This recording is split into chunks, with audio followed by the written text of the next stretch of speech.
phrases that we can find, and these are actually going to go a little bit before 36 through 37 of chapter 4. In Acts 4:32, it says, "All the believers were united in heart and mind, and they felt what they owned was not their own, so they shared everything they had." Obviously, I think we can say that we see this in Barnabas. He was united in heart and mind. He had a heart for the church, for supporting the apostles. He knew that what he owned, however he came across owning it, wasn't for him, so he was willingly able and wanting to give it up. But we obviously, with Ananias and Sapphira, we see that somehow they were not united in heart and mind, didn't know the desires of the other people in the church. They didn't share that. They were simply looking for selfish gain to be able to get money out of this. Acts 4:33 reads, "The apostles testified powerfully to the resurrection of the Lord Jesus, and God's great blessing was upon them all."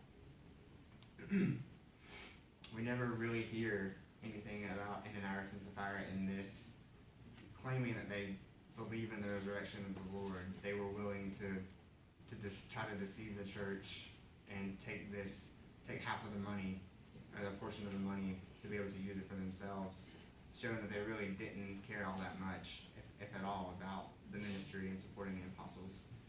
And then just Acts 4:36 through 37, just to sum it up, in Acts 5:1-2, "For instance, there was Joseph, the one the apostles nicknamed Barnabas, which means son of encouragement.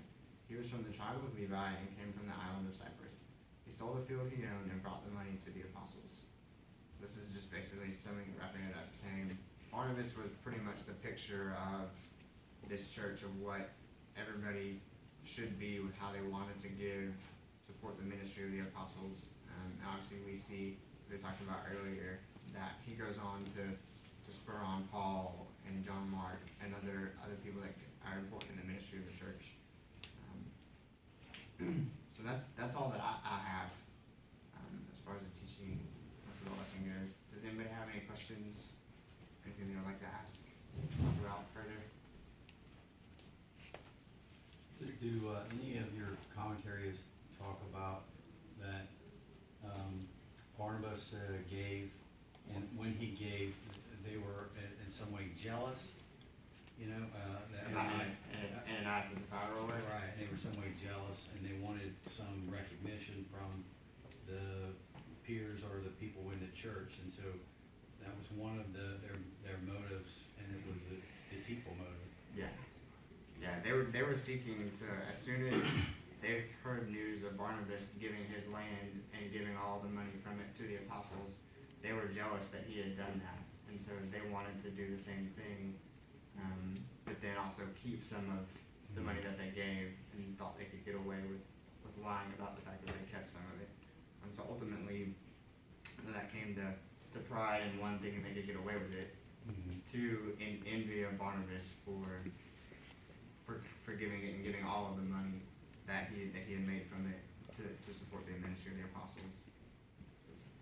I think it's interesting that the last section of chapter 4 is talking about how the Lord is really working in their lives, and how he's given them courage and boldness, and how they have unity together, and everybody begins selling what they have, and they're living as one and sharing everything. And then it's like Ananias and Sapphira,